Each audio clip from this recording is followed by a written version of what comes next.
Session number 2 of my fish chase. 35 species of freshwater UK fish. We're 1 down. If you haven't seen it, go and check out last video and you can see what we caught. It wasn't our target species, so we're going to go back for our target species today, which is grayling, and we're going to head up somewhere different. We're going to go to somewhere called the Fishlake stream in Hampshire. I need to go to the tackle shop. I'm going to fish it exactly the same way as I did in the River Blackwater. So it's going to be light gear, a light float rod with some light line, and it's just going to be trotting down the river with maggot. Basically, that's what we're aiming for, and we're going to see if we can pick up that grayling, which I was hoping to catch in the last video. Unfortunately, I didn't. So it's important that we really try and get a grayling today. If not, it's going to be proven. I mean, I'm not worried about the time, but I don't really want to spend too long trying to catch a grayling. Well, I do apologise. It was actually dace that I was after in the last session, but there's a chance I could pick up a dace today. Again, it's not the target. I mean, there could be a possibility of a trout, but there's more chance of a chub, because a Fishlake stream where I'm going to be fishing actually joins onto the River Test in Hampshire. So the closer I go to the test, the more chance I've got of catching a nice chub, which would be amazing. So grayling and chub is my my target. Although I do hear that there are some bloody good roach in here, which, again, you know, it wouldn't be a bad shout. I might just give this a go, you know, right here. I'm going to show you. I was going to walk up a little bit more towards the test, but this looks good for a bite. Well, it is still January and it is still very cold out. The water is, well, the outside temperature is 7 degrees, you know, even though the sun's out. It's a beautiful day. It's very clear in the sky, but the water is still cold. So I'm not expecting, you know, bags and bags of fish. To be honest with you, it does look inviting. It looks a lot better conditions than the Blackwater, which was all overgrown, of course. I just can't wait to get my rod in the water. So we are, again, like I said, I'm going to use the same technique as before, and we're just going to trot down maggot through various parts of the water. I don't know how deep it is. It looks fairly deep, relatively deep. But yeah, it's just, it looks like it's asking for a bite. Okay, I'm all set up and ready to go. I've just been speaking to a couple of chaps that have walked up the stream a bit more, up the river a bit more, and they've said that there's apparently a dead trout on the ground. I don't know whether an otter's had it or something, but they reckon it's quite big, and they seem to think that there are some bigger fish in here, which is great. But I've just noticed, if you can see, I don't know if you can pick this up, if I can pick this up on the camera, but there are loads of little, like, tadpole looking type fish. Yeah, you can see that, look. Now, I don't know what those fish are, but they could well be on my hit list of my 35 species. So if anybody could let me know in the comments below what you think these little fish might be, I'll try and catch one. I'll try and net one out. But the thing is, I think they're too small. I think if I put my net in there to try and get them out, I feel like they might slip through the holes in my net. But that is perfect perch bait, or, I mean, they're probably a little bit too small for pike, but yeah, I mean, little brown trout could feed on them. So there is potential that there are some brown trout and perch in here, because there's a food source for them. And there's that classic saying when you're fishing, little and often, when you're feeding little and often. And I can't stress, when you're fishing in the winter, sorry, I'm keep looking down here to see if I can see anything, you know, but yeah, in the winter especially, it's so important that you keep that feed going in, just tiny handfuls, just keep the fish there, keep them interested, and if they're not there, just keep feeding and try and draw them in, but don't overfeed it, you know, little and often. It's so important on rivers especially, and this time of year. Let's just get our rod in the water, we're all set up, and let's see if we can try and catch one first cast.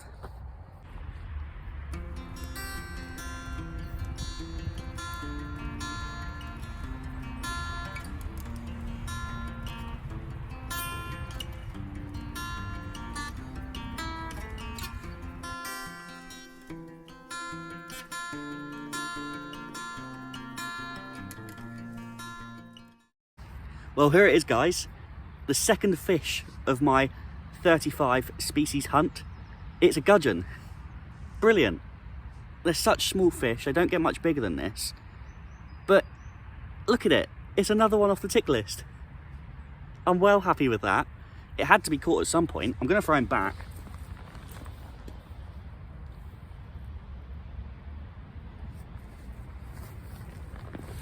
And there you go, happy days. I shallowed up the rig a little bit. I put another maggot on, so I had double maggot on. The float, because he was so small, the float went under, but it went under in a way that it looked like it was caught on the bottom. But it wasn't. It was just the fact that he couldn't pull my float bang straight under like that. So I'm buzzing. That's another fish off the list. A gudgeon, didn't expect it. Come to think of it, I've just been thinking, and I've been looking back on that fish. I don't think it's a gudgeon. I think it's a minnow.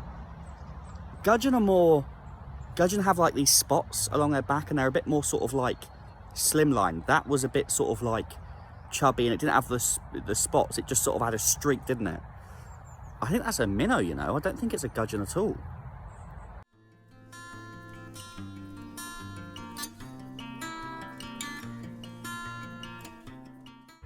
It's Minnow Alley down here. It really is. Well, this is what I was saying before about the difference between a gudgeon and a minnow. If you see, it's very hard for me to hold because he's so small. Let me use two hands and hold him up for you. He doesn't wriggle around everywhere, but if you can see like the pattern of him, look at how it goes from silver at the bottom, and then you've got a black line into that sort of browny kind of colour at the top.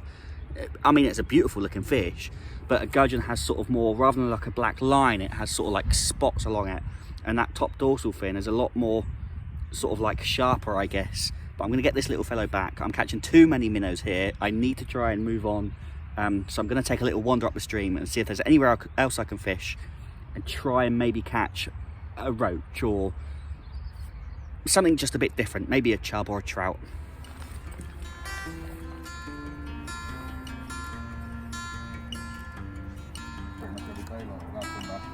Yeah. I've spoken to a lot of fishermen up doing that. I ain't had a lot good there, but just around that corner there. Yeah. Come on that bend, some mate said he had a big one on the other day. Right. And he lost it, right? You see, frustrated. That's the only place I've heard of anyone catching more than that, but. I've just been speaking to somebody else actually, because this is these rivers that I've been fishing on are very sort of like public. Anyone can just sort of walk their dogs along here or whatever. Ooh, this looks like an interesting swim. Look at this. We'll give that a shot on the way back.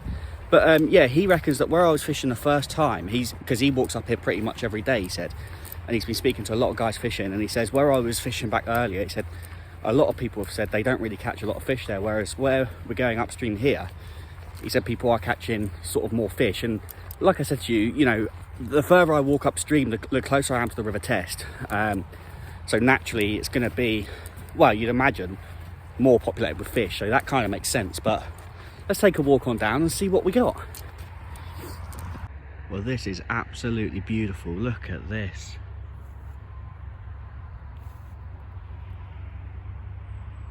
Now, that last chap that I spoke to said that the fishermen are saying that the bigger fish are coming out around the bend.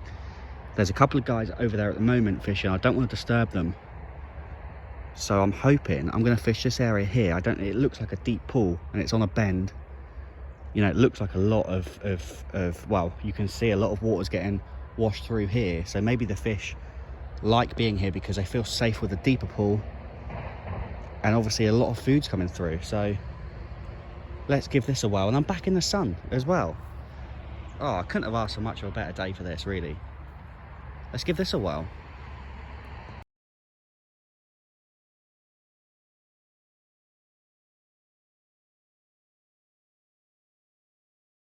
No luck there, so we're going to try a bit further down, and it's the last sort of point that I can go. It's all fenced off and barriered off, so I'm going to head down next, the closest I can get to the river test. But those gents earlier that told me about that big dead trout, they weren't joking. That is a big fish. I'm going to show you on the camera now. If you don't like looking at dead things or dead fish or anything like that, look away now. It's not gory, but it's just, I mean, it's not a nice sight. It's just a fish dead on the other side of the bank. But yeah, here it is. Well, it's on the other side of the bank over there, and it's blooming huge. You can see it right in the middle of the shot there. I can't get any closer, I've zoomed right in. But yeah, to think there's fish like that in this stream is unbelievable, really. I mean, imagine hooking up on that. It looks like a trout. I think those guys, I don't think it's not very pikey, is it? But it looks like it's been there a while. Yeah, it's not a nice sight. Well, it looks like it's been there a while, and it's got a very big head on it. So, you know, some guys were saying that maybe an otter had it. I don't think that's true. I think if an otter had that, it wouldn't have left it in that sort of, I mean, it's still in one piece, isn't it? So I have no idea what's happened there, but yeah, it's sad. It's a shame, you know, because I always look after the fish. Every time I catch a fish, I make sure it goes back in the water alive, and it's just sad to see that sort of thing. But here we are now at the next and last venue in a last-ditched effort to try and catch something other than a minnow. I'll show you the swim. It's a very slow-moving water again, which looks good. It looks very deep, and again, it's the closest we can get to the river test. Here we go then. As I say, it's very, very deep. You can't really see. I can see the bottom to about there, and then it just vanishes. But like I say, it's fenced off. We can't get any further down that way. But yeah, it looks like a good sort of area to have a blast in. As I say, a nice slow-moving water. I've been throwing maggots in over there. I'm going to cast. I mean, there's trees everywhere. So it's going to be a bloody nightmare. But I'm going to try and cast in as far as I can over that way and let it drift through. And hopefully we can pick up something other than a minnow.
You know, I was getting a little bit worried about catching salmon, Arctic char, rainbow trout, things like that. Maybe it was the grayling that I needed to be worried about. There's no sign of grayling. I can't spend too much time on grayling, but it is only January. We're 2 species down. It's not bad. It could be better, but it's not bad.